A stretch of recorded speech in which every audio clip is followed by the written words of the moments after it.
Gusto mo to, te? Sino may gusto nito? Be. Ang hindi inaasahan. Ay! What's up mga kabiyahe? Sabi eh. Meron kaming biglaang lakad ngayon na wala sa plano. Plan na ganap. O, yung baon natin dyan. Baka naiwan. Uubusin ko mamaya. Te, yung Shanghai. Hello, si Sophie nasaan? Luto na. Nay, anong lugar yun, Nay? Sa may Bonsoran Falls sa Antipolo. Ang ganda ng bundok. Dito na tayo sa taas pero mainit pa rin, no? Ramdam ko pa yung init sa labas. Ganda nga. Oh, yung ganda dito ng...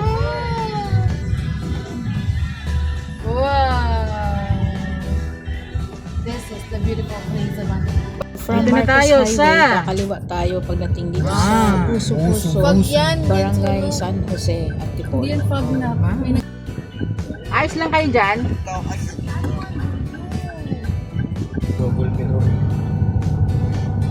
Paahon. Daming kawayan. Hirap na hirap yung sasakyan. Lalong hirap na hirap yung driver. Oh. Pag uwi, ako naman mag-drive. Grabe mga kabiyahe. Oh. Bundok na. Dumiretso sa kaliwa. Parang bira lang tayo makaakyat ng bundok. Kailangan Ah. namin bumaba, no? Ang hirap hanapin ng ilog. Ang taas na natin, oh. Paakyat. Maligo na nga. Trust na natin yan. Paakyat. Gusto nyo mag-ilog, ha? Italing ko kayo sa bundok. Lintin kasi.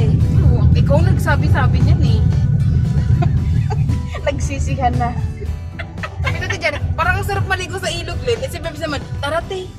Kasalanan to ni Bebs eh. Oh, Alam mo sino naman may si Bebs kasalanan? yan, adik na adik Si yan Bebs. maligo. Nung nakaraan pa yan nag-iaya, nandun pa kami sa silay. Gusto ko makarating sa ilog. Lip-lip na yung lugar na. Aakyatin ang matirik na bundok. Sa umaga.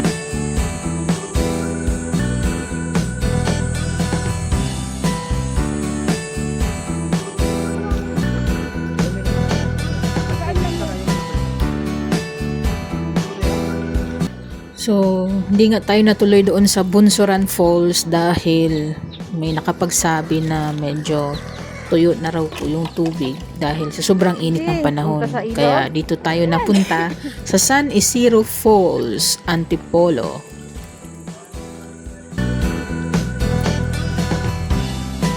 Oh, aba. Tibay ah. Driver na, kargador pa. Kunin mo yung sasakyan, dali. Tsura mo. Dumiretso na kayo doon para maano mo yung information. Okay ka lang? Oh, nakarin na lang. Okay. Sabi sa atin doon, 50 meters daw po ang lalakarin mula dyan sa highway. Gusto nyo to eh. Gusto mo to, te? Sino may gusto nito? Be. Ito talagang may gusto eh, oh. Tara na. At nangyari pa nga ang hindi inaasahan. Ay!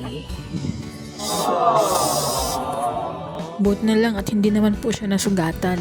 Hindi pala kasi nakapaako yung kahoy na naapakan niya. At ito, nakakita ulit tayo ng sign. Ibig sabihin, malapit-lapit na tayo.